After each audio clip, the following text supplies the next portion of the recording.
Well, that's not a good start, Barry. There we go. That's a better start. Didn't click the right button. Love that. Welcome. We're back. It's another evening of fun and frolics. And my goodness, what a game that was last night.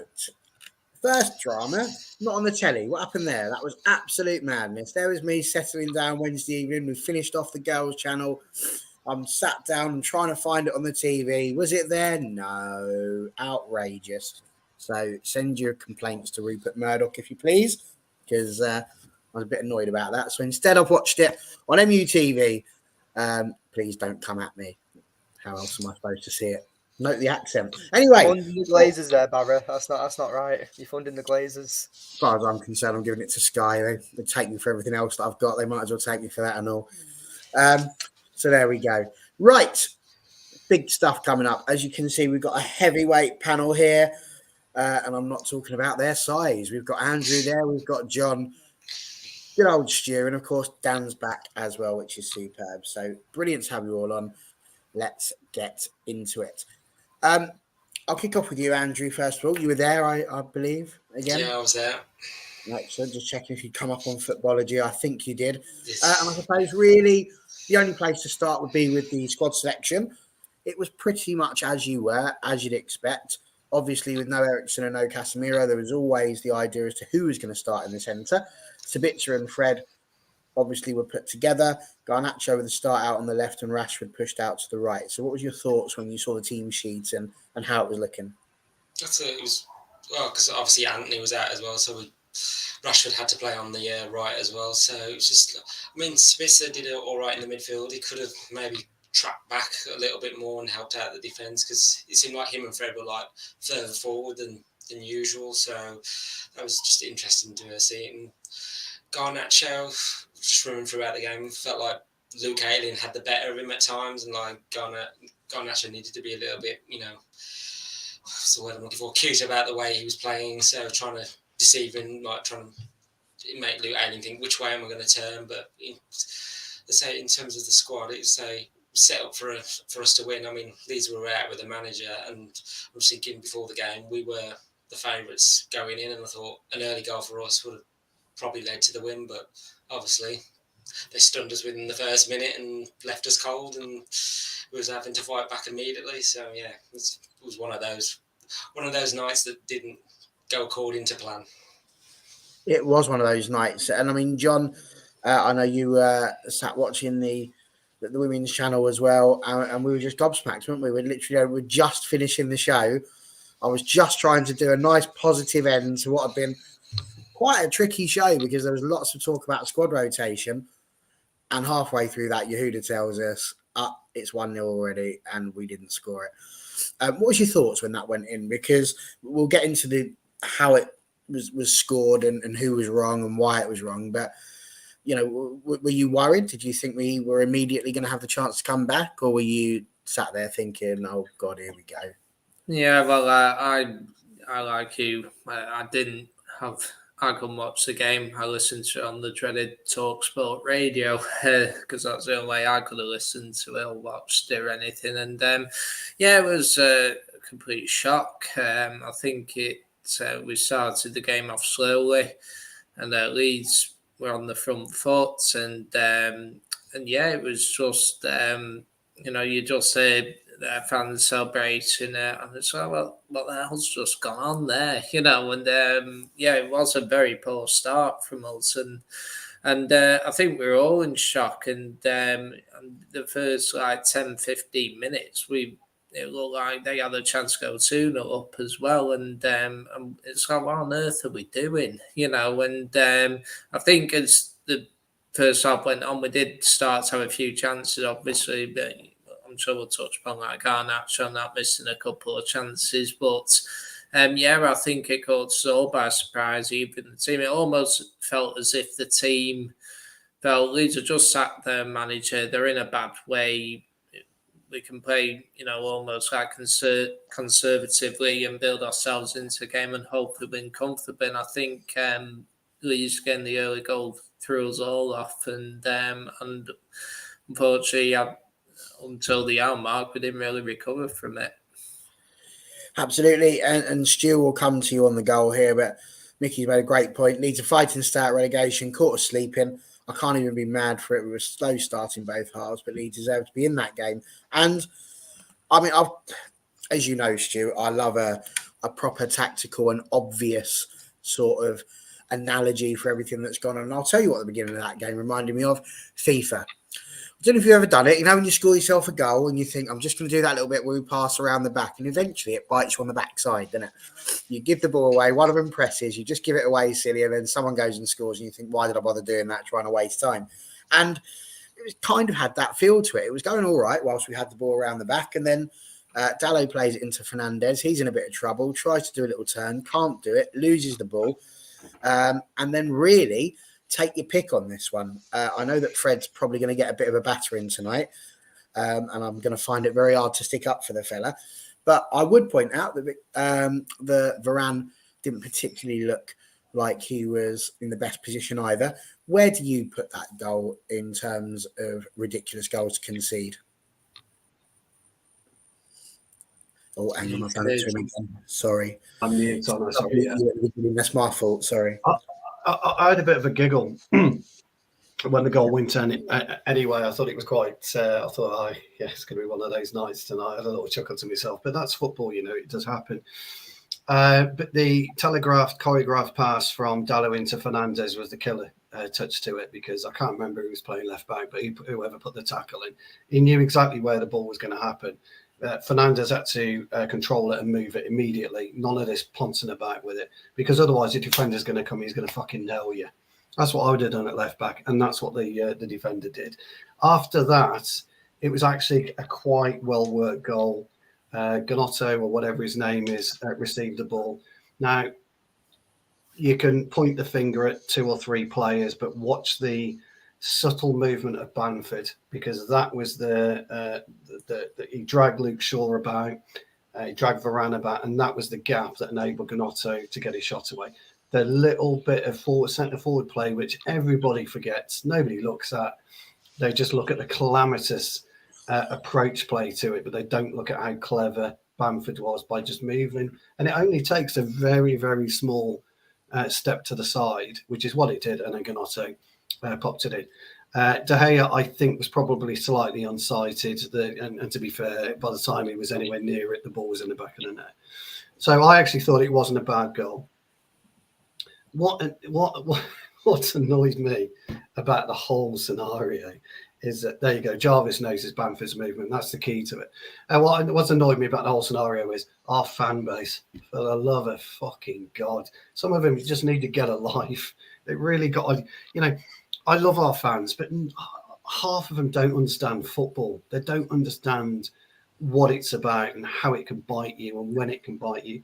We've played every 3 days, maybe every 4 days now for I don't know how many months, lads. Please tell me. And there you go. So the guys are tired, and people say professional footballers can't be tired. You get mentally tired, not so much physically tired, but you get mentally tired. Like they would have had today off, or they would have done a warm down. The training side of it is becoming very, very difficult. The practice inside of it is becoming very, very difficult because we're playing all the time. And I'm listening to players, Slaughter, Garnacho. Look, and I've been critical of the kid before. He needs to come out of the equation at the minute. He needs a break. The one that fucking annoys me the most is 2 points dropped. You've seen it everywhere. Oh, we dropped 2 points. Did we bollocks? We were 2-0 down, for fuck's sake. We gained a point. That's what football's about, gaining a point. It's all right going 2-0 down. It's what you do when you're 2-0 down with it. And we found something. We dug deep. We missed a host of chances. Don't get me wrong. I thought Melier pulled off. Just to jump in there, Stu, though, but did you think that we would win the game before kickoff? I did think we'd win the game before kickoff. So, and it's 2 points dropped. That's it. If you thought we were going to win, it isn't. Because the game's got to unfold. The games aren't won pre-match. Yeah, the game's got to one at a time. Otherwise, nobody can understand. I was just saying, the game's got to unfold. The game has to start, and it's and it's one of those things. I thought, like most fans, we'd probably win the game 2-0, maybe 3, maybe 4. That's what I thought. But ultimately, games change. As soon as you cross that white line, that's it. The whole environment changes, and that's what happened, whether Leeds catch a cold or not. So you've got to have to concentrate on that we actually came back. So for me, it's a point. Well, it isn't 2 points drop for me at all. You can't think like that. It's about how you come back from adversity, and we did that. And look, we're gonna struggle again Sunday. Let's be honest. We haven't got a pool of players to pick from. He's got to make a decision what he does in the middle of the park. Sabitzer or Fred has got a hold. They didn't. They played too advanced. Bruno's in fact, Bruno probably played the wrong game last night. If you look at his overall performance, the way he went about, he didn't stabilise the midfield 3, which is what he should have done. He's the senior player there. You've got to stabilise it. If you can see gaps appearing, you've got to plug those gaps, and we didn't plug those gaps. We're not clinical enough at the minute. There's only Rashford that's clinical. Garnacho, I don't know where you were, Andrew, in the crowd, but when he went through, he took it round Melier. It's a left foot tapping. He decides to come back on himself. When you come back on yourself, you allow players to get onto the goal line. That's why we didn't score. You've got to get around the goalkeeper, bang, and you hit it. So, look, am I disappointed? Not really. You know, at the end of the day, we all want to beat Leeds, but we got a point from 2-0 down. So, as far as I'm concerned, it's a bit of it wasn't the best night, but it could have been worse. We could have lost. Fair point. Dan, we're going to come to you in just a second, but just to let everybody know, we have got a poll out at the moment. We like to do this sometimes over on our sister channel, and we're doing it here as well. So I have got 4 people. You can have a go at me if you're not happy, and I'm sure Dan's about to. But the 4 people that I've chosen that you can choose for man of the match today are Sir Marcus of Rashford, Sir Luke of Shaw, Sir Jadon Sancho, or Sue, no, she's not playing, Sir Bruno Fernandes. So any one of those 4. But Dan, we'll come to you now, because after that goal, it was a little bit bitty. United didn't really have too much. And I mean, to be fair, there was almost another chance for Leeds to go 2-0 up just before we actually really had our first good effort of the game. When the ball comes to the far post and Strike gets there and didn't quite do much to it, thankfully. So De Gea just about kept hold of the ball, but that could have been a bit dodgy if it had got a decent touch. But then after that, the person that you thought was man of the match had, well, our first proper chance with his ball just flying over the bar. So tell us, what did you make of the start of that game? And then tell us a bit more about what you thought about Sabitzer, because I know that you were a big fan. Yeah, so with the actual game as a whole, I feel like majority of the United fan base were confident going into the game. Obviously, but United were on a great run at Old Trafford. We would have made it 14 wins in a row. So obviously, you're going to be optimistic. You're going to obviously want United to win, and you're going to obviously. I'm trying to think what the word is. You obviously you just want us to win and you expect us to win. So that's why when I say that, obviously dropping the 2 points is where I'm coming from, because if you expect to win and then you don't win that game or you draw, then you are dropping points in my mind. If you went to City at the start of this season and said that we were going to beat them 2-1 in the second half of the season, you'd say that would be gaining 3 points. But when we lost to City 6-3, you wouldn't say we dropped points, would you? Because obviously we expected to lose. So that's just my outlook on that first of all. But as the game as a whole, I felt like that me personally, I expected Leeds to come out swinging. I expected them to be up for it. And considering United are tired and pretty much mentally drained, like Stu said, which is true because obviously they're not robots, they're people. Obviously, if they're not physically tired, they're mentally tired, and this can be an effect in football. And that's why if every player was a robot, then we'd have 11 Lionel Messis in every single team. But that's why players like Lionel Messi and Ronaldo are compared to GOATs, because they can keep that longevity for a long time and show that they're class all the time. But like with the game, I felt like Leeds were going to be up for it. Obviously, is it the new manager bounce? Is it the fact that Jesse Marsch isn't there? Who knows? But all I expected was Leeds to give us a tough game, And indeed they did. Obviously, they came out swinging in the first half. And when that first goal went in the first minute, you just thought it's going to be one of them nights. But, Leeds aren't a team that can constantly pressure you for the full 90 minutes. So you knew that it was going to fade after about 5 or 10 minutes. And obviously, and that proved, because obviously as 10 minutes went on, United started then building their chances up, and we started getting more possession of the ball, because in the first 5 minutes, obviously the 1-0 up, Bamford is playing pretty much with his back to goal, being more of a playmaking striker and helping out what's his name, Ganito or something, Ganotto, and Monto, I think. and the other midfielders. So Bamford had a good game, I thought. So yeah, I just felt like that United just didn't expect Leeds to come out the way they did. But for me, as the fans, I and I can only speak for myself, that I did expect Leeds to be up for it, and they did, to give us a tough game. Fair play. Andrew, young man, you, as we said, were there. And John, you weren't, were you? You said you were listening to it on the TV. And Stu, were you there, Stu? I was playing. I was in the midst of kicking the ball around, so I've caught up with it today. Okay, so with that in mind, Andrew, you would have seen the chance that Garnacho had just after the quarter-hour mark. I felt a bit sorry for him, because the ball comes to him and it looks like it's just behind him. If it had been just in front, maybe he'd been able to come onto it and shoot. Instead, he's had to reach back a little bit to get it, take a touch, and then he's fired it just wide of the post. And it was probably his best chance of the game, I would say, for Garnacho. Did you see that chance? What were your thoughts on that? And give us a little bit about how you felt Garnacho played for the game, because I know he's coming for, as Stu said, a bit of criticism, but he was pushing forward quite a lot and tried his best for the cause. So he was trying.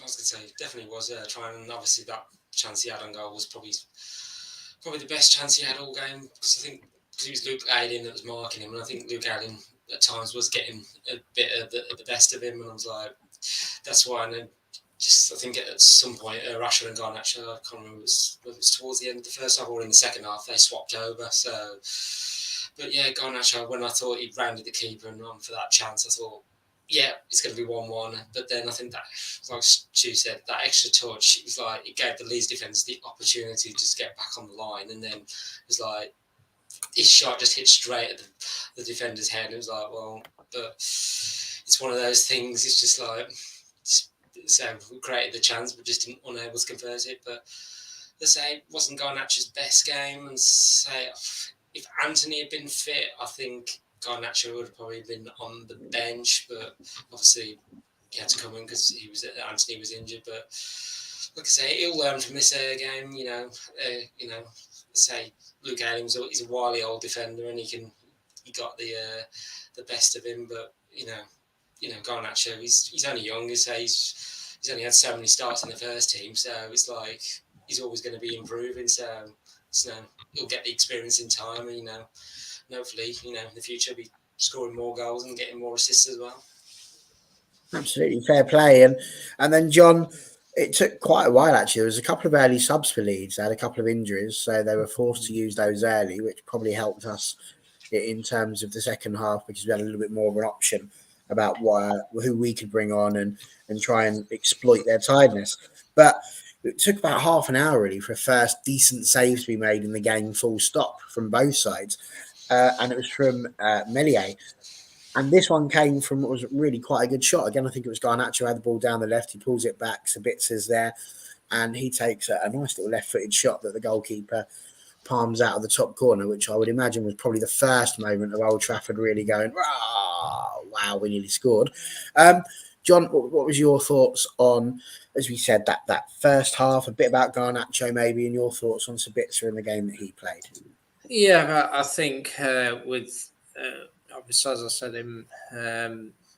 before, I think we were slow to start. Leeds were really dangerous, particularly the first 10, 15 minutes and that. And I think that the chance did start to occur in that.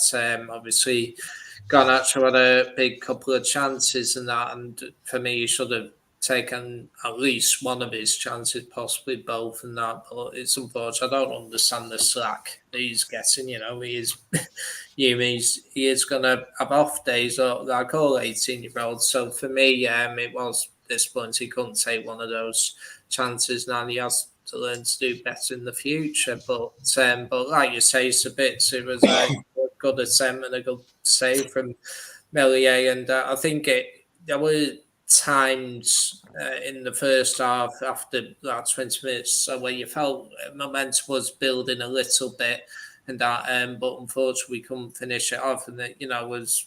The general performance wasn't great, but we did have chances to win the game. We had more chances than Leeds to win the game, and and you got to be able to take your chances a bit better. But I thought Sabitzer did okay. I wouldn't say it was great, but he was okay. I think the midfield was an issue for us for the vast majority of the night. Obviously, I don't want to slag off Fred or anything, but we all know we had a bad game and that. But I thought he did okay, Sabitzer, and I think the first half was just a general frustration that we couldn't take our chances when we did get a few opportunities. And but Leeds played very well in the first half and were full value for Leeds at half time. Dan, you're a bigger fan of Sabitzer than that. You thought he was a little bit more than okay. Yeah, I mean, I gave Sabitzer my man of the match, and obviously I know majority of people always give different man of the matches at times, but for me, I felt like that maybe it was also because it was his first start for United as well. It was kind of what gave him a bit more, like the more simpler things he was doing was more noticeable in my eyes. And I just felt like Sabitzer just looked comfortable. He looked like he'd been in a United shirt before. And obviously for his first start, and especially to be at Old Trafford in a game that's a lot of pressure considering you're going down 1-0 in the first minute. It's going to be pressure, and I felt like it, like you said, he was the one who had that first shot that kind of got Old Trafford on their feet with that really good left-footed shot that caused Meslier to make the save. So I just want to look at a few stats that Sabitzer had during the match. Now, obviously, just remember that obviously Sabitzer isn't a full-time CDM like Casemiro is, but he's a much more. I feel like defensively, he's much better than Eriksen. And I think that considering that's his first full start in a United shirt, I think that is the perfect replacement for Eriksen, because my issue with Eriksen all season has been that going forward is great, but defensively is a liability. I feel like that I can name many situations with Eriksen when it comes to defensive, like the Arsenal game, for example, that Saka goal from outside the box. Eriksen was marking him. I feel like if it was any other player on our team marking him, Saka doesn't score that goal. And you might think that's just me being biased or an agenda against Eriksen. I don't have an agenda against Eriksen, but I just feel like that defensively is a liability. But with Sabitzer, just defensively, which is what we'll look at. So he made 3 clearances, 2 interceptions, and 8 recoveries throughout the match that he played. And he played, I think it was 82 minutes he played in the match. So considering Leeds played, that their build-up play was hitting it out wide as well, he wasn't really involved in the majority of the defensive duels either. So I felt like when Leeds made it more narrow in the game, that's when Sabitzer looked better between him and Fred. And I feel like that when Casemiro's back, it's going to be Casemiro and Sabitzer as that midfield pair. But I'm telling you that when Casemiro's back, that's when you'll see the better side of Sabitzer. And I still think that he was man of the match for me last night. Like I said, I felt like going forward, he was great. I felt defensively he was solid. And considering we know Fred has a touch of a trampoline, like he treats the ball like it's a grenade. He just doesn't want the ball near his feet, and Fred just wasn't good, and that's been Fred's issue the entire time. Being in a United shirt, he's one of the most inconsistent players that's ever been in the Premier League in my eyes. And I think that if it wasn't Sabitzer next to him, if it was McFred last night, it could have been about 4-0 in the first half, in my opinion. Interesting. Do you know, again, we've said a million times, it's all about opinions on this show, but what I appreciate there is that you've gone out of your way to find yourself some bits and pieces, try and support that opinion. We love that. That's the sort of stuff we love on this channel. Stu, feel free to have your say on Sabitzer as well. But I wonder, did you see just before half-time the attempt that Somerville had to get a penalty for a foul from Martinez? Did you see that? I did. Did you think it was disgraceful, or did you think he was just trying to play the percentages? It's football, Barry. It's football, mate. You know, I've had it done to me before. You know, I've seen it. I've seen them given. I haven't seen them. I tend not to bother about stuff like that. If I'm being honest, it's one of those that doesn't necessarily. It's just kidology, and in football, you have to do kidology. You know. When I'm up against somebody like that, if he's gone down on me, I promise you, 2 minutes, 3 minutes later, I'm nailing him. You know, that's how it is. You're picking him up, you're talking to him, you're telling him, don't be fucking doing that, just play the game, etc., etc., etc. And I play with strikers that have done it, that have tried to go down, tried to win a penalty, tried to get a player booked, tried to get a player sent off. That is football. And unfortunately, it happens more and more in a game than you realise. The kind of off-the-ball incidents, the pulling, the kind of subtle kicking, you know, the hair pulling, all this kind of stuff goes on from minute 1 to minute 96 in football. So I don't really mind stuff like that, if I'm being honest, Barry. Sorry. Just to add a point on that penalty incident that Somerville tried to claim. I've watched the replay back about 4 times, and what it seems is that Martinez goes. It's kind of like when you do a fake pass where you trick your opposition, but Martinez was going to go shoulder to shoulder with him, and then Somerville tried going into him. Then Martinez backs out of it, and that's what causes Somerville to go over. So for me, it was like he was trying to get one of these BS penalty claims, because obviously the game's gone soft now, as Stu calls it. So for me, it's just a fact of life. It's just a fact of life. Yeah, the thing exactly. He knew Martinez would move out of the way. If Martinez had stood, he wouldn't have gone anywhere. It's just one of those for me. It's just one of those. I really don't. I've got to be honest. It's the dark arts. I'm a master of it, if I'm being honest. I've made. You know, I can tell if you what were you? You were left back, weren't you, Stu? You were left back. Centre half. Yeah. I can tell you're a player that holds grudges.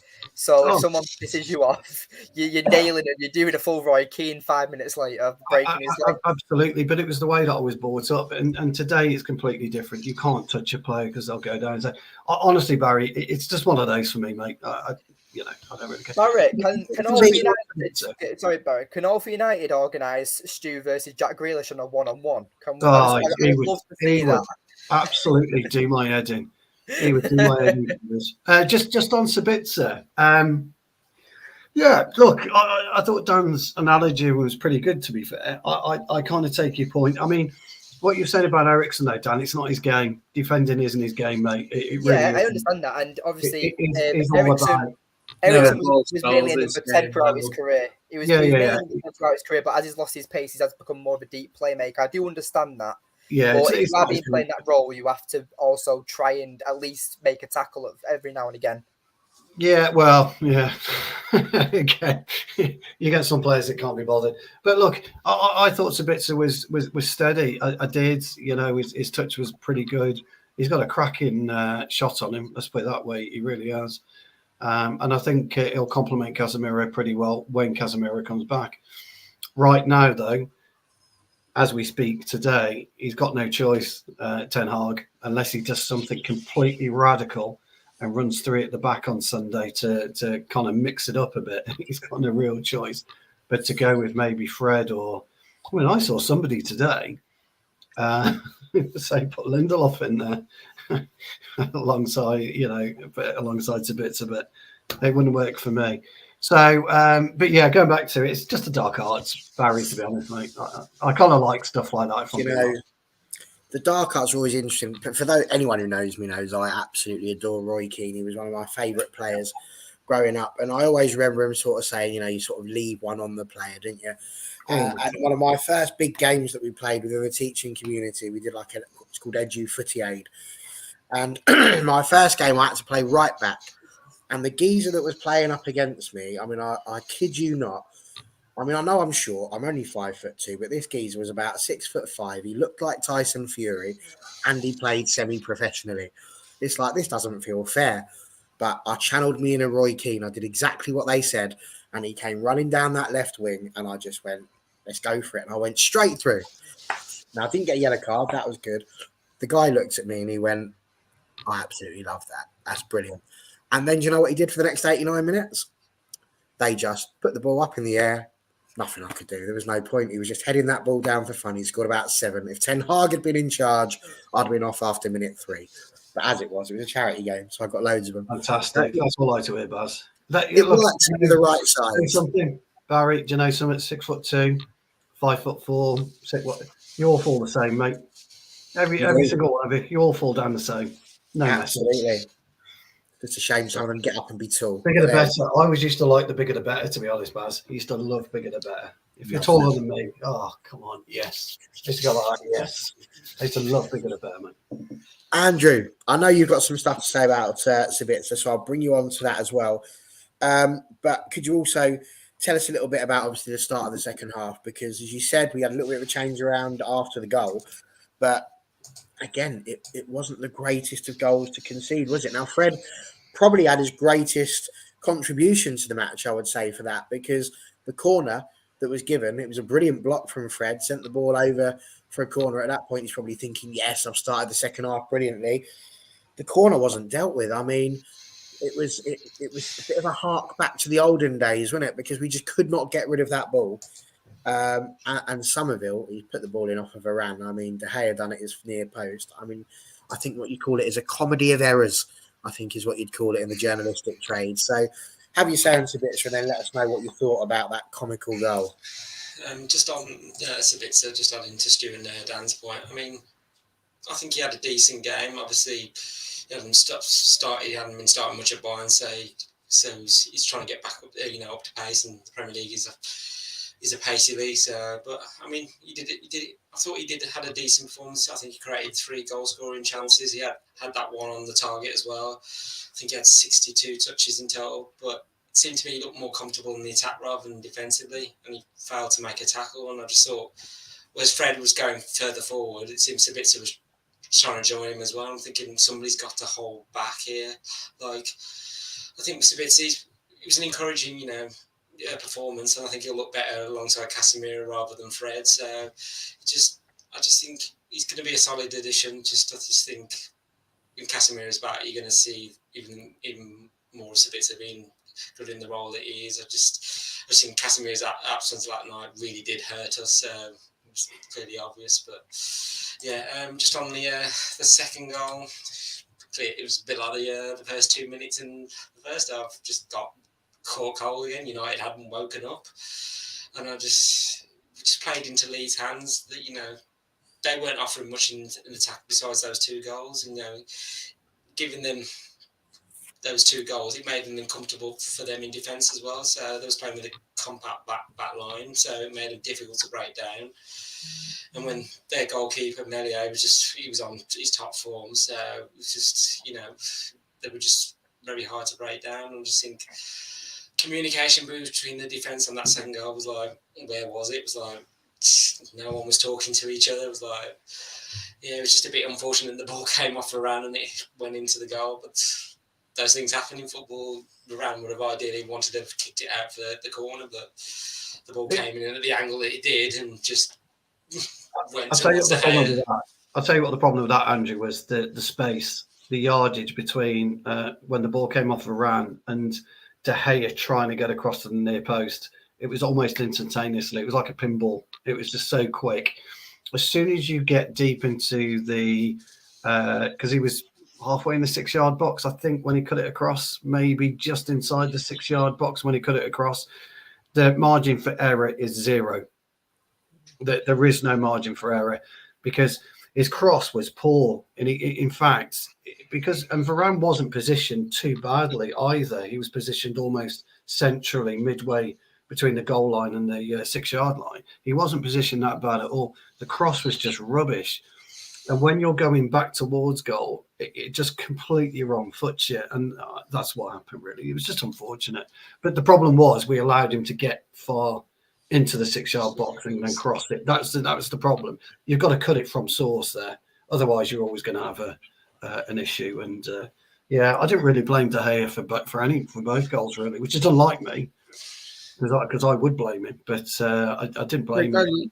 You can understand with De Gea why it snuck past him, because he's thinking no chance he's going to put across, so I'm going to be reading that. He's not. You think the bigger danger would have been there rather than Varane, and that's absolutely right. Yeah, you'd expect him to try and get some lift on it. Or just with De Gea though. Yeah, just with De Gea. The second goal I agree with. Right, obviously you can't save that because obviously you expect someone to clear it, but. The first goal for me, I feel like David De Gea could have done better, because for me, De Gea's biggest weaknesses as a goalkeeper is coming off his line for crosses and low-driven shots. And it just seems that De Gea is one of them goalkeepers that obviously likes to stay on his line and isn't very quick off his feet. And you might disagree, but I felt like that the goal last night for the first goal reminded me of when we lost 4-0 to Brentford, when Ivan Toney shot the ball, did a low-driven shot, and it went under David De Gea's armpit. And there's more that I can describe. And he wouldn't have seen last night's. He wouldn't have seen last night's, Dan. There's too many bodies in between. When he got the shot, I understand that, but obviously I know he's let me start again. Obviously, I know there's a lot of bodies in front of him, so obviously that's why I'm not blaming him too much. But I still feel like though that if you know the ball's not coming over you onto the other side, you know he's gonna be shooting. So I feel like that you should be ready to be like for that shot to be going near that side of the goal, if that makes sense. So I just think he should be more aware, really. And that's why I think that the low-driven shots is where he actually fails a little bit when it comes to his goalkeeping ability. But that's just my opinion. It's an interesting point. I mean, I think he probably got closer to that one than he did to Tony's, really. But yeah, it's a point for sure. Big Johnny K up there in the corner. Let's get you back in, because it was lovely to see that as soon as that second goal went in, Mr. Ten Hag stood on the side and went, no, this shall not do. And he decided to make a few changes. And the first change he made obviously was to put Rashford out on the left, which it's just his best spot in that three for me. It's where he should be on the left-hand side. And I appreciate why he let Garnacho go there. But actually, the minute he made that change, we started to see United get back into the game a bit more. And then he made a couple of substitutions. And actually, they were very good substitutions. He took off Weghorst. And I think the best thing I can say about Weghorst is that that's the first time that I've mentioned him all night, and that should give you an idea of how effective he really was. I know that Stu's mentioned it before. We're not playing to his strengths, and the balls weren't going in for him to be able to play with, so he was never going to be involved in the game. Until they took him off and Palestri came on. He came off along with Garnacho. Sancho came on. It was good to see him come back. I'll tell you what, Barry, sorry to put in, but if you're Weghorst, I'm going, what the fuck? Yeah. I'd have been walking down onto that sideline. He's doing a Cristiano Ronaldo. He's walking down, throwing his bib off. I'd have been chucking fucking boots at everybody. Yeah, you're going to kill me off. Sorry to butt in, but that's what happened, wasn't it? As soon as it was off, the ball gets fucking Yeah. But he did. He brought Palistri on, and then all of a sudden we started to see some changes. Rashford had a chance, which didn't quite go in. And then out of nowhere, what I will say is Dalot had done all right with a couple of crosses, but they were just getting cleared. The third one was the one that was top draw for Mr. Rashford, who then got his header on. It's his 20th for the season. He's now 8 behind Andy Cole. He's not doing bad. What was your take on the whole goal situation? Oh yeah, it was a superb header from Rashford, and again to make the point, he's not just scoring goals; he's scoring great goals. You know, he's and he has that extra dimension. He's getting, like typical goal scorers goals. I mean, that's a brilliant header. I mean, I know his 100th goal against West Ham when he did the bullet head was brilliant, but that was just as good, really. And I think that, because it's one of those, like, he's alongside the defender. It's not a free head in there to get that leap on him and to direct it right into the corner. It was a brilliant header. And I do agree that I think Rashford obviously was practically non-existent on the right in the first half. Then when he switched to left, he was a little bit better, but he wasn't quite right. As soon as we made the subs and put him up top, he looked more dangerous. All of a sudden, we looked better for it. And for me, that goal again from Rashford was a brilliant goal. And I think that was the moment where I thought, right, we're going to come back now, I feel. And I think that will maybe cause Leeds a bit of panic and that. And I think, it was just a brilliant goal from Rashford again. And 20 goals for the season. It's only not even mid-February yet. I mean, technically, we're only just sort of halfway through the season, really. So it's not too bad at all. And there was somebody that I missed out on that build-up, and I did so deliberately, and that was to give you a chance to talk to us about this one, Dan. But actually, I think Pellistri came on, played quite well, and that was why he's an honourable mention for our player of the match, which, by the way, if you haven't voted on yet, is live on this little poll thing. So have a little look. We've had 20 votes so far, and it is tight. There's one with 35 and two with 30. So get your votes in. But Pellistri did really well there. But for the goal, his work getting in front of the defender, getting his body between the ball and him, and then that little layoff to Dalot for him to be able to get the cross in. I mean, for his age, that was smart, intelligent play and led to the goal. Yeah. I mean, with Pellistri, I mean, there's always been a player there. And obviously, I mean, if he's getting picked for Uruguay in the World Cup, that says it all, really.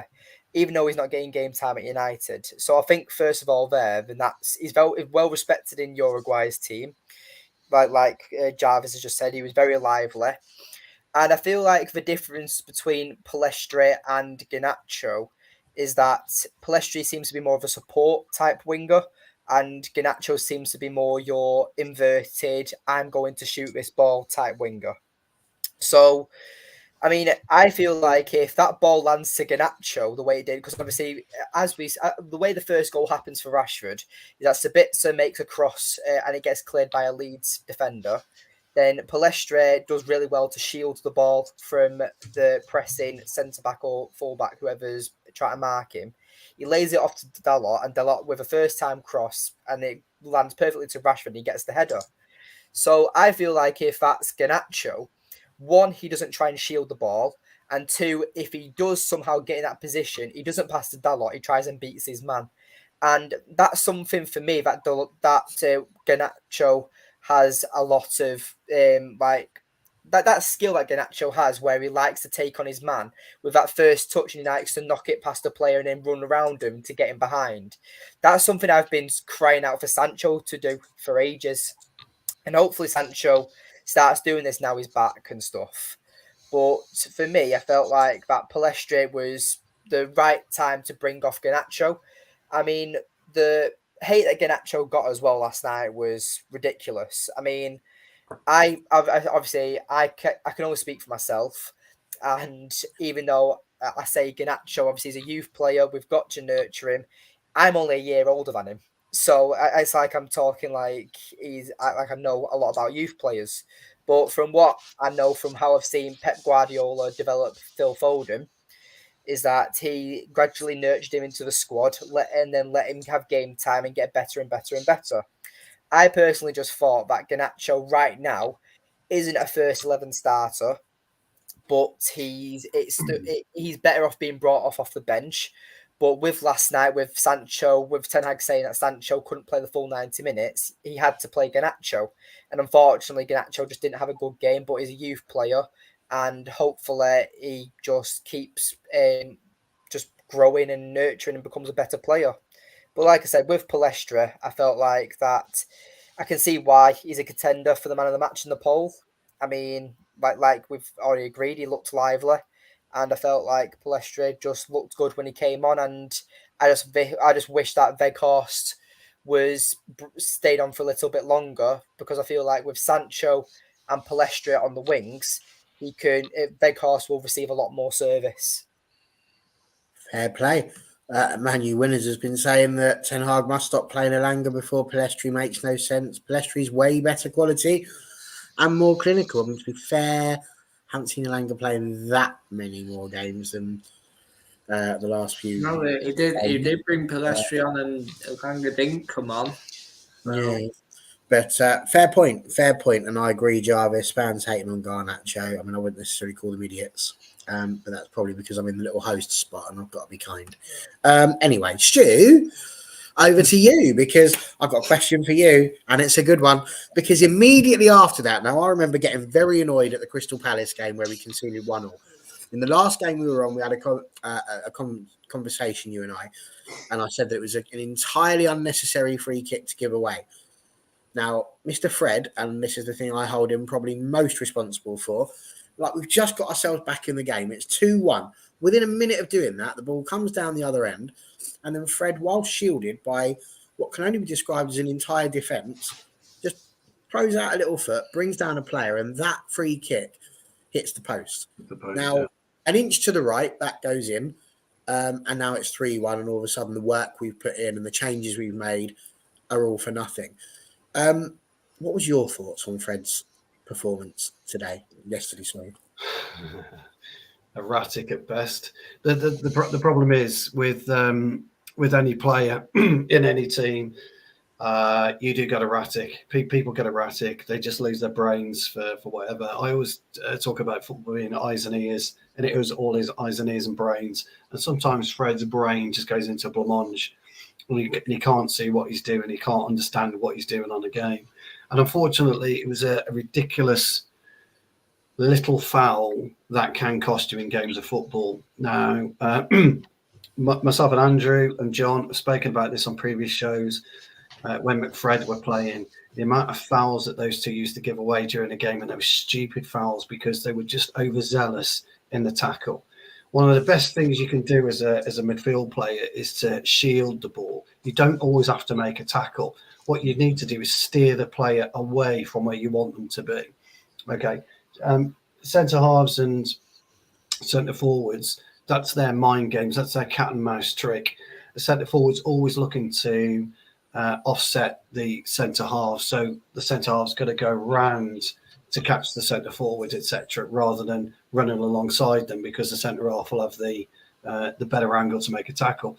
What Fred had to do yesterday was kind of do that, almost try and run to get in front of him, or if you're not running to get in front of him, ask Varane or Dalot just to step in 5 yards, just to close the area down, which enables, which by doing that, by the way, you're slowing the attacker down. Once you can slow the attacker down, then you can make your tackle.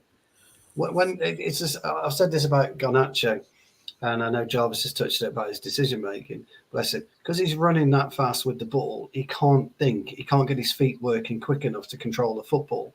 Well, when you're chasing a player back, if you're running at full pelt and you make a tackle, if you're not 100% accurate, and by the way, he's running at full pelt as well. It's a split second between you getting the ball and not getting the ball. If you can catch up with him and deviate him and slow him down somewhere, then he'll make the tackle.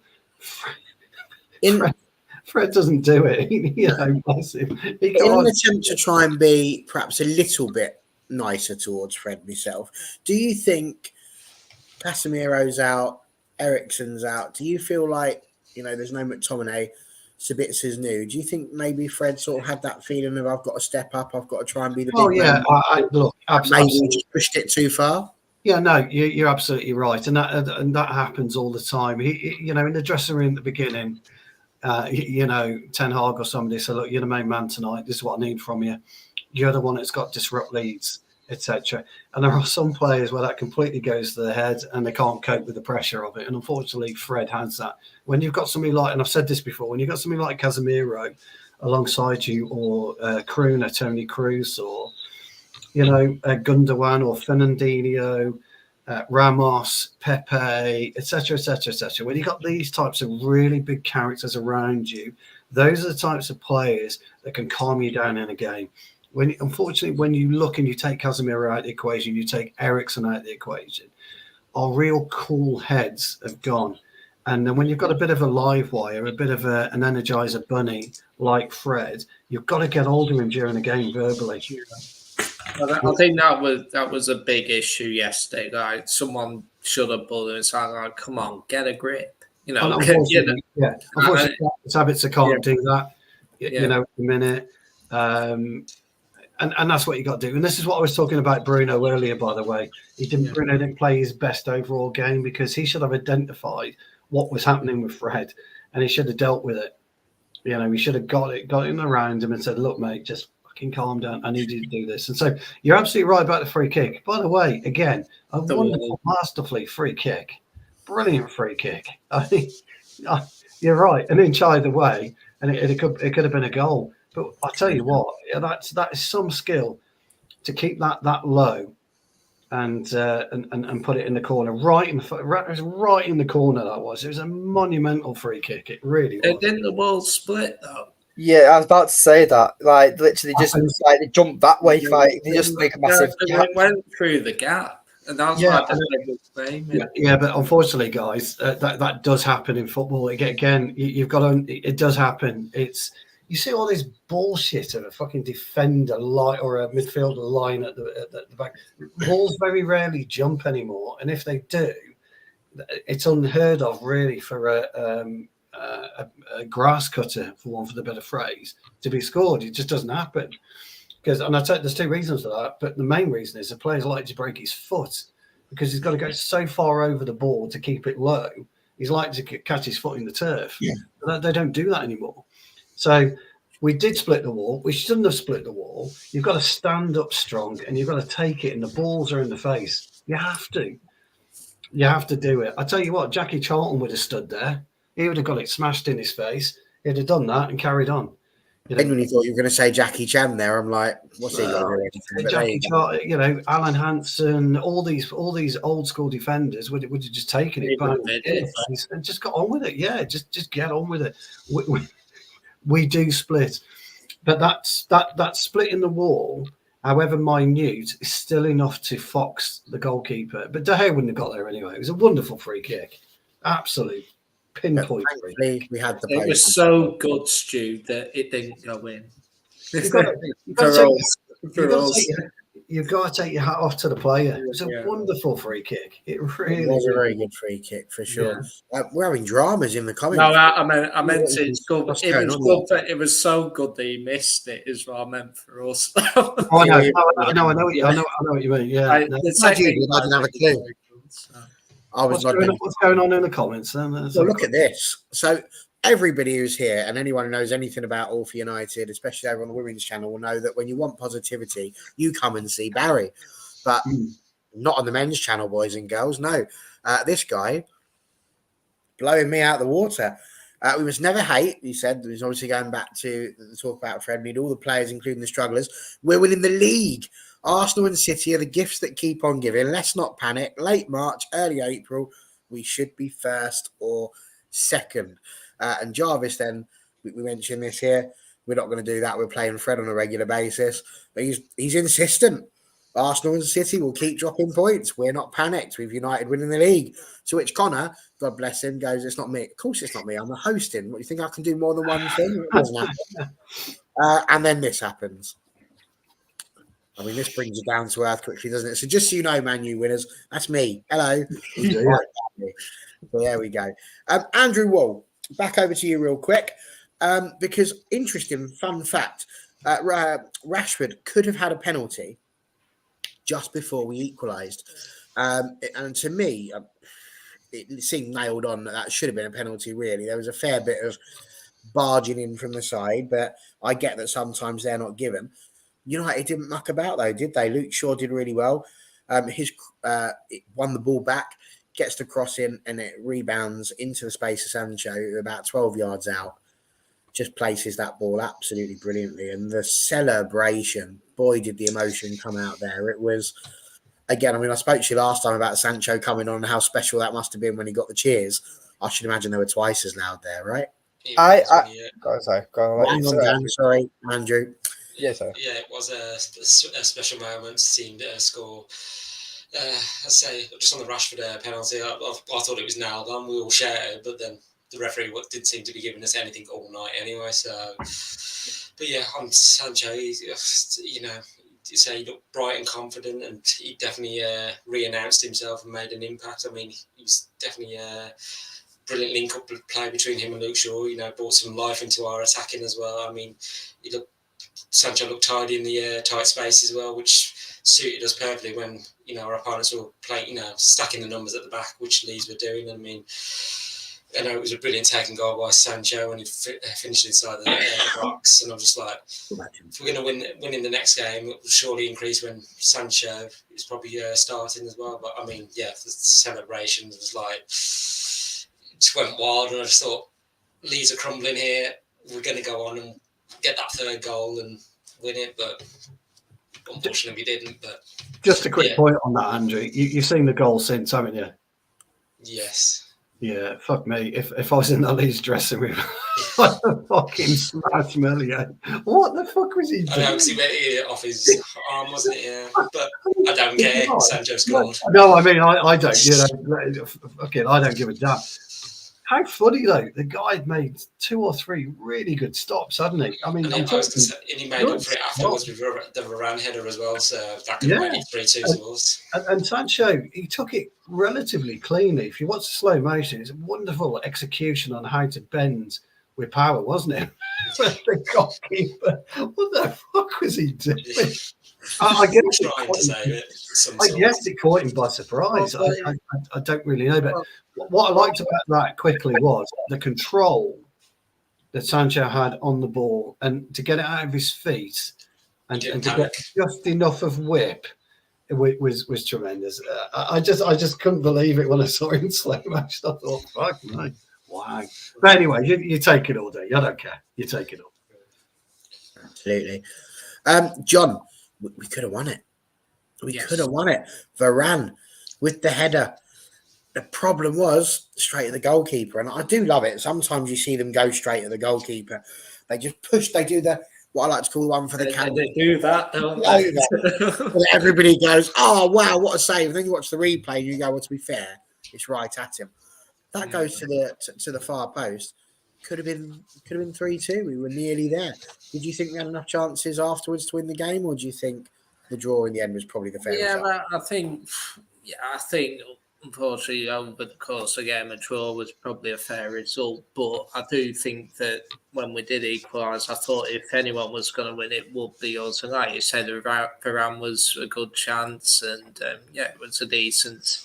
Even though I know Fred had a couple of chances as well, I think, and it would have capped off the evening if Fred had got the winner, wouldn't it? But for me, it's I don't think we pressed as much as we could have done for the winner. We did have a few chances, but I didn't feel like it was like throwing the kitchen sink at them because they would have been under massive pressure if. When we equalised, they would have thought, oh my gosh, we worked so hard and now we're going to, we might even lose the game. So I think that's the positive you take from the game is that we did play poorly for most of it, but we did get back. And by the end, we were the team that were, trying to win the game effectively. But I do think we could have pushed on a little bit more and perhaps we could have got the win. But yeah, it was disappointing. But at least, as bad as we played, at least we didn't lose. Absolutely. And Dan, right towards the end, literally injury time, there was probably about 2 or 3 chances, and every single one of them fell at the feet or indeed the head, probably of the man that we least wanted them to fall to. I think Stu probably would have rather that David De Gea was on the ball than this chap at that point. But Fred obviously had a few chances. They just did not go anywhere near the goal. Again, if that had been for somebody else, again, do you think we could have got the win, or do you think that was a fair result in the end? I felt like we said at the start of the stream, that when we went 2-0 down, I think we all would have took a draw 2-2 there and then. So I feel like United did well to fight back. In my personal opinion, I think Sancho was the wrong player to score that second goal, because obviously you saw how much it means to him, because obviously of how long he's been away from football. If that's Rashford scoring again, I think Rashford's taking that ball like he did with the first goal and taking it to the halfway line and wanting a third. But I think because it meant so much to Sancho and the situation he's been in, it kind of like erupted Old Trafford and everyone got excited because Sancho scored.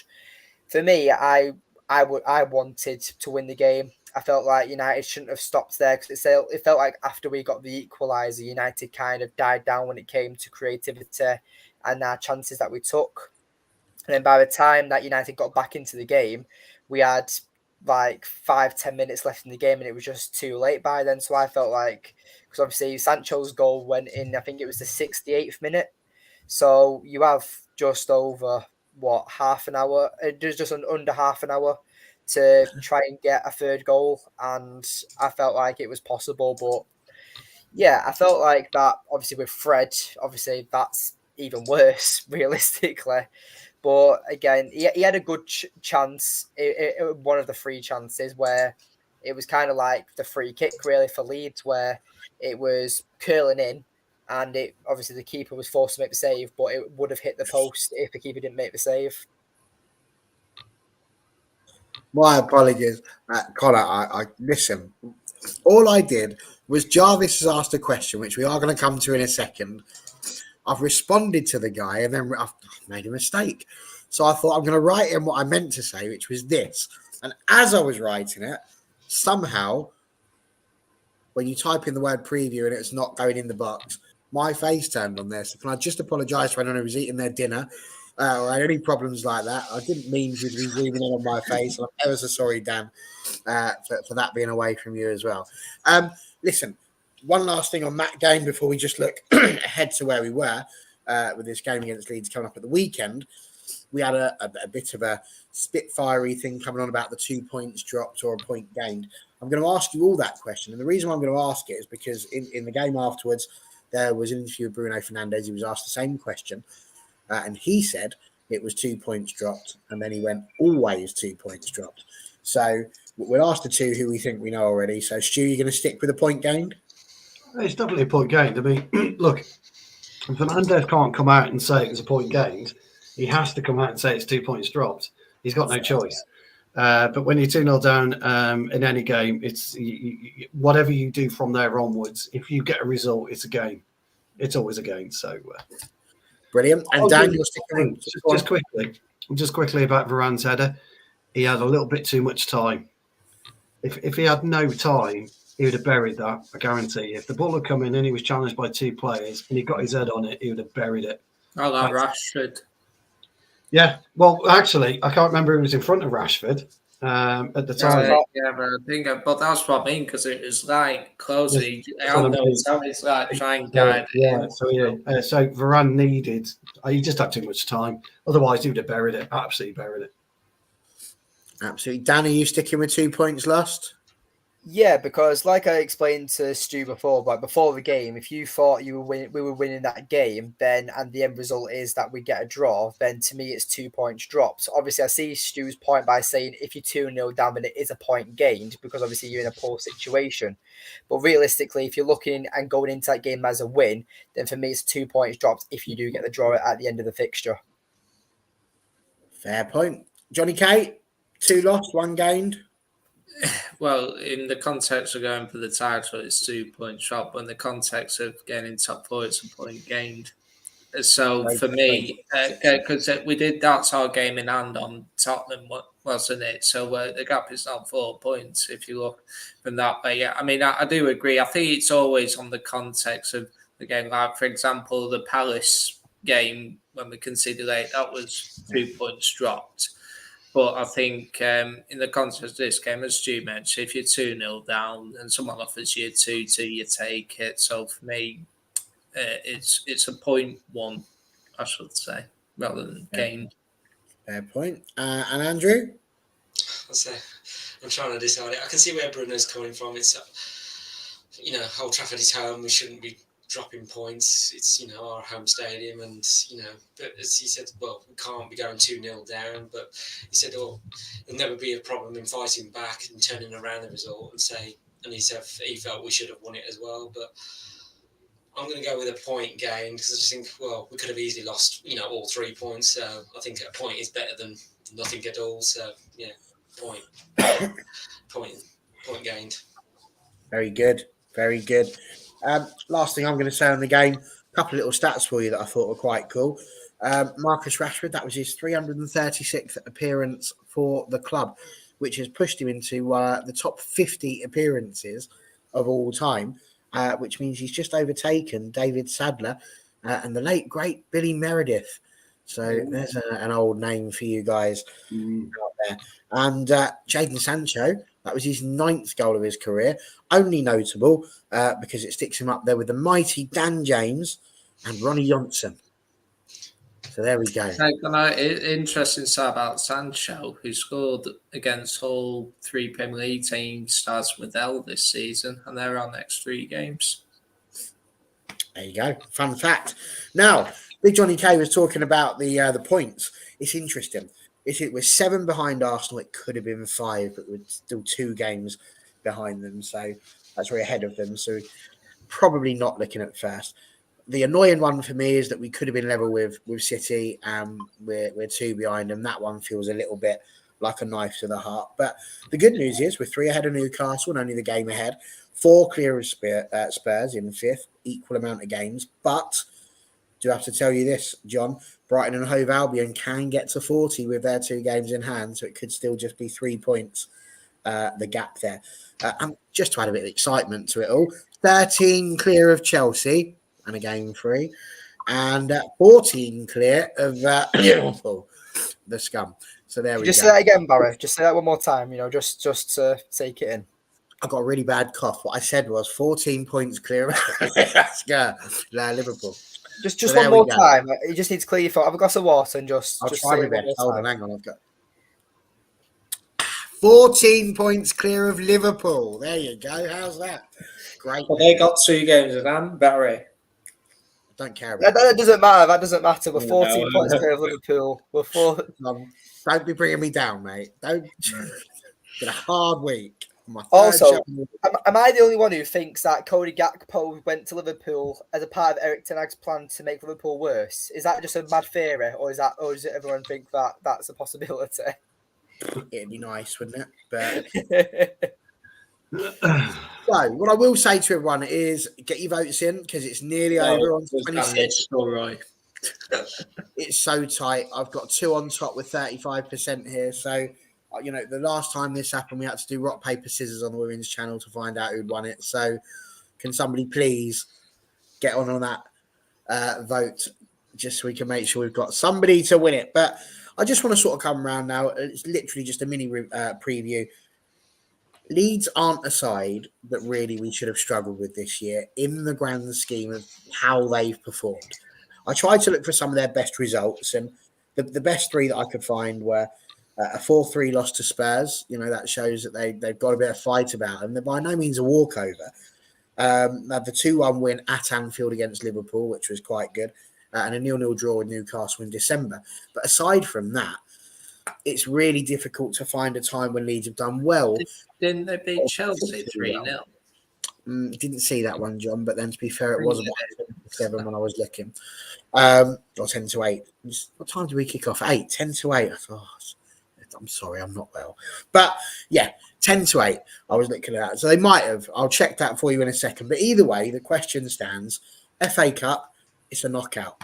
Anything can happen. Do we think, having seen how we played against Leeds yesterday, are we worried? I mean, I know Stu says it's going to be a difficult game. Are we worried? Do we still think we're going to get a safe passage? Because the FA Cup looks incredibly winnable this year with some of the teams that have gone out. So we know we're going to go strong. Do we think we've learnt enough about Leeds to be able to get past them? So let's go around with Stu again because we sort of football. It's why you love it. Results like last night, why you love football, because you just don't know. We played an over 55s 7-a-side tournament a couple of weeks ago. Okay, and in the group stage, our first game we got beat 6-1, absolutely battered. As it transpired, we played the team in the final, and we smashed them 6-1. Football has a funny habit of doing something you're not really prepared for. You know, they went into that game thinking we've already beaten this lot before. That's it. We're just going to go and walk it. And we turned it. You know, we played a completely different game and turned the tables. I expect Ten Hag to look at it, look at the personnel he's got, and decide whether or not to tweak it, because I really do think we're going to have a similar game on Sunday. And in fact, it'll be worse for us on Sunday because Elland Road will get really behind Leeds and they'll push us and push us and push us. It's going to be a very, very difficult game. And the players that that he selects on Sunday have got to be mentally strong. They've got to be mentally tough. They're going to be able to go out there, block it all out, and get those 3 points. You know, it's one of those games where you've got to grab it by the scruff of the neck. You have to really grab it and hold it. You know, squeeze the absolute living daylights out of Leeds. Because no, we don't want them getting sent off and all. Bloody what? It's already happened to Casemiro and he didn't even do it. Now you want him to do the rest of it. Don't say that, Stu. Oh, no, you have to. You've got to. You've got to take a game like that by the scruff of the neck. You've got to go out and you've got to fucking fight. You will have to fight and scrap. And if we come away with a 1-0 win, it'll be a really good day's work. Fair point. Would you start Weghorst? Would you still go with Weghorst? Yeah, I'd start Weghorst. Yeah, I would. Even if we're not playing to his strengths, even if we're not putting it's up to us that service. Barry, it's up to us to play to his strengths. It's up to him to get in that dressing room and tell him what he wants. But when you've got Anthony and you've got Renat and Rashford, and I've spoken about this before, the chances of cross coming in are fucking zero. they really are zero. And that's where he does the best work. Does it not make sense to not start with him? Because he's not going to get the chances that are going to make him effective. What he does do, though, he's very good outside the area. He's good at disrupting players. And I know, look, people are giving Weghorst a load of grief at the minute. They're not understanding his game. So I'd stick with him. Yeah, I do. I think you need a target man at the minute. You've got to be able to disrupt, because other than that, we've not got anybody out there who's going to ruffle 2 centre halves feathers. We're not going to get any. There's no power. There's no real penetration in there because it'll all come from the wings. So I would start it, but I would make a decision about what you do at the back and the middle. I think that's Ten Hag's problem for me on Sunday.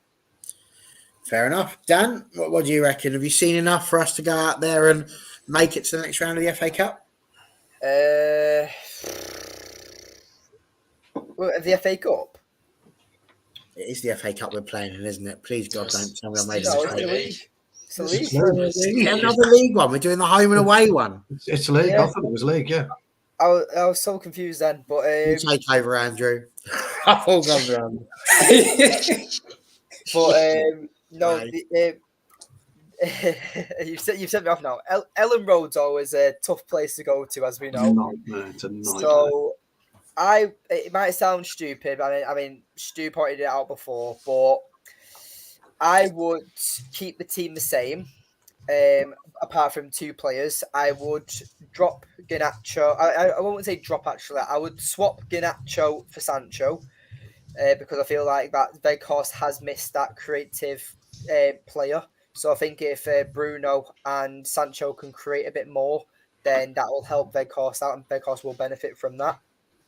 And I would swap Fred for Lindelof, and I would put Lindelof as the number 6 because, and I know Stu said before that it was a ridiculous idea, but I watched Lindelof before we got him, and when he was at Benfica, he was implemented as a holding midfielder. Yeah, so he does have experience in that role, and I just think that Fred, with the howl of the performance he had, I would try Lindelof there. And for the last 2 games in the Nottingham Forest second leg at Old Trafford, and last night, Lindelof has been brought on as that CDM type number 6. So it's clear Erik ten Hag is starting to think of certain players that can have multiple roles. We've seen it with Luke Shaw at centre back. So I think we're going to see Lindelof at CDM on Sunday. Fair play. And yeah, do you know what, Benny? It could well be. But do you know what? What a run it's been. What a run it's been. It's been a lovely week. I really enjoyed the couple of appearances here hosting that. I don't know why I thought that was the FA Cup. All I can point to is I'm struggling. I'm not well. I'm doing my best. You're doing all right, Barry. You carry Excuses. You're the boss, mate. Hashtag Barry out. I can't see you getting a hashtag going for that. If we couldn't get hashtag Hanson in, we're definitely not getting that. Bloody hell, hashtag Barry out. That's shocking, that is, isn't it? Raging.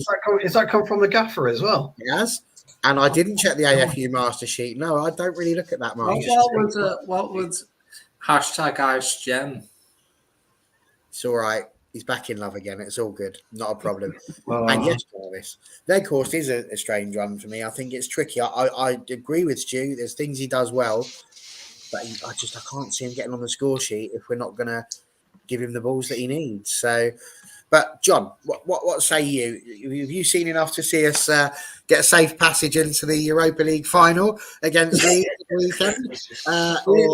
Leeds in Europe, you're having a laugh.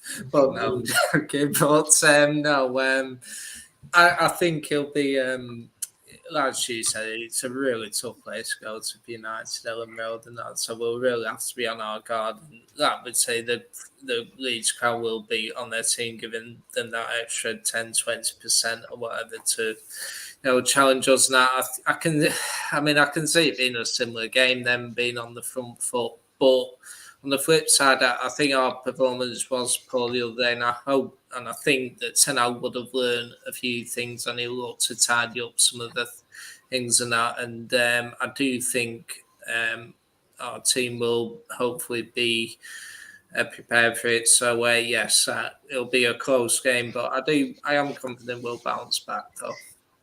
Would you start Weghorst?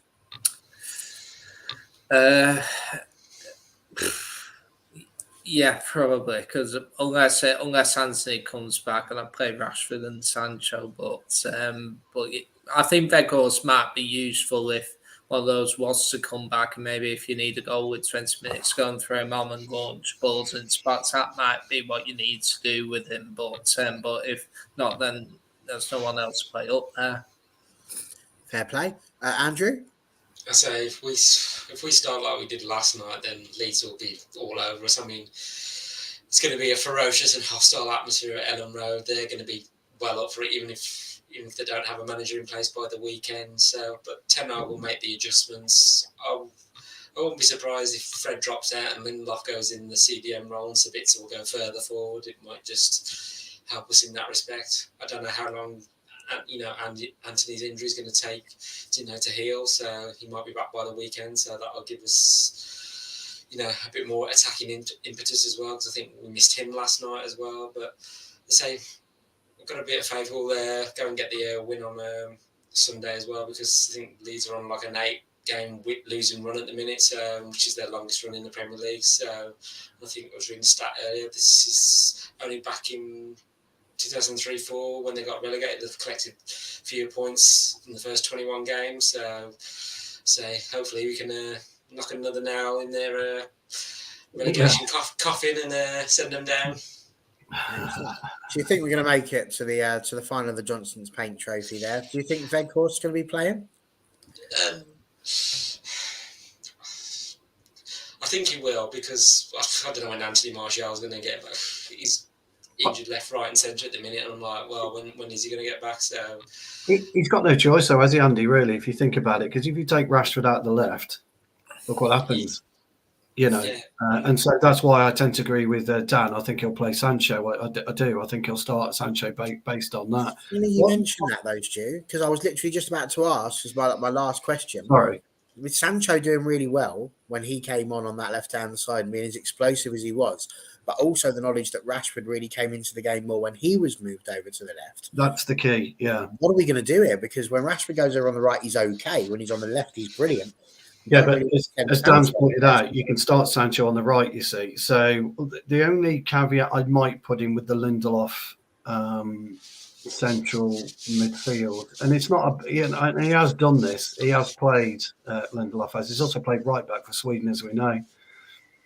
you could see Martinez in at CDM and Lindelof in at centre half alongside Varane. Now, the only reason I say that is because he has played for Ten Hag at CDM on occasion. So it's one of those. I think it'd be really interesting to see what he does and how he does it. What he could do is maybe push Marseille in, push Luke Shaw into centre half position. Well, I was about to say that. It'd be interesting to see if Wan-Bissaka's back, because he was unwell as well last night, wasn't he? Yeah, because he would have played, wouldn't he, Wan-Bissaka last night? So you've got a variety of options there. Time will tell. I think it'd be a difficult team to pick. But if we get a smash and grab 1-0, I don't really care, to be honest. Because I think that's what it could take. I really do. Should we do score predictions? I was just about to ask, what are we going to go for then? So do you think it's going to be 1-0, Stuart? Is that what you're going with? Yeah, I'm going for a smash and grab 1-0. And who's scoring? I'm going to go for the main man, Bruno penalty. Fair play. Dan, what are you going for? 2-1 United. 2-1 United. And who do you think you would put in the score sheet if you were putting a couple of quid on? Weghorst is going to shut the haters up. Good. I hope he does. That'd be lovely. Mr. K. I honestly don't know, but I'm going to guess us predict 3-2 United. And any particular scorers? Rashford, Bruno, and Garnacho winner. Fair play. And Mr. Andrew. As I say, John K stole my prediction. I was thinking 3-2. I can see Leeds. I can see Leeds scoring, and I was thinking the game last season as well, where I think we went 2-0 up, and then Leeds come back to 2-2, and then. But yeah, I just can see we're gonna, whereas like last night it was the end of the draw. I can see us going and getting the winner. So in terms of goal scorers, Rashford, Sancho. I'm just trying to think who else. I don't know. I'll leave that as a surprise to say. Somebody might just get the winning goal. Give it to someone like Fred. Well, he nearly could last night. Of all the things Fred was doing last night, it would have made up for it last night if he scored the winning goal. Nothing will please me more. The gaffer's dissed you again here, mate. Yeah, I did see that. We were going to go for it. And actually, I'm going to go all... I wonder if I can find that button again. Let's have a look, see if it's there. That's the one. This is a message to you, Benny. If you're around, I'm going to call you out, Sunshine. Next Thursday, if you're available, all for United. It clearly needs someone better than me. How about you come and join us, young man, next Thursday? When we're going to have the opportunity to talk about, and I'm just going to check my fixtures just to make sure I don't end up being in the Arnold Clark Cup. Yes, Barcelona. How can I forget that one? We're going to be reviewing the Barcelona. We're playing that night, Barry. Say that again. We're playing Thursday night against Barcelona. So will there be a show next day? Am I not allowed to be on after the match? I think it's quarter to six kickoff because it's in Barcelona. Yeah, it is. My lad's there. My lad's going. Yeah. Oh, look at this. Here we go. Connor's bringing it back. But still, Benny, we'd love to have you on. It'd be superb. Whatever night it is. You're right, Connor. I am dropping with it today, pal. Absolutely. And everybody knows that I sort my stuff out at least a day beforehand. So we'll work it out then. Listen, if you're about, come and see us tomorrow night over on the Women's Channel. We are going to be talking all about the joys of Spurs away at the proper stadium and all, so it's going to be great fun. So do feel free to come and check out Connor's Ice Gem hair and see what joys come on over there. Failing that, stay over here, get yourself liking the All for United TV Twitter, which will be the main one, because the one that's got all the thousands will be changing into something else. I don't know what, something like Ben Pierce TV or iChatUnited.com, something like that, who knows. But either way, come and see us, it'll be great fun. Get your like and subscribe to the video if you haven't already, and see us. And we'll be back next week where, as I say, we're going to be talking all about Barcelona as we try our very best to make it through to the FA Vars final. Yes, that's right. I've had a mare, but thankfully this lot haven't. Thank you so much, Andrew, John K, Dan. Thanks for coming on. Do follow. You've got the player of the match. Who won the poll? Do you know, see, this is why I employ you, Stu. It's brilliant. So Who won that? And it's How was you paying him? nailed it. So Bruno Like Fernandes. expensive, Dan. Say that again. Like I'm expensive. You are expensive to me, mate. I couldn't lose you. Bruno Fernandes, 4%. To be fair, he was the one that I put in at the end. I don't know if Savitzer would have got more, but there you go. In third place was Marcus Rashford with 29%. Second place was Luke Shaw with 32%, which means Jadon Sancho on his first goal since his return is our player of the match. Well played, Stu. Good job. So well done, everyone. Thank you very much. Apologies if I haven't quite been with it today. I've done my best, but we'll be back next week and we'll see you then.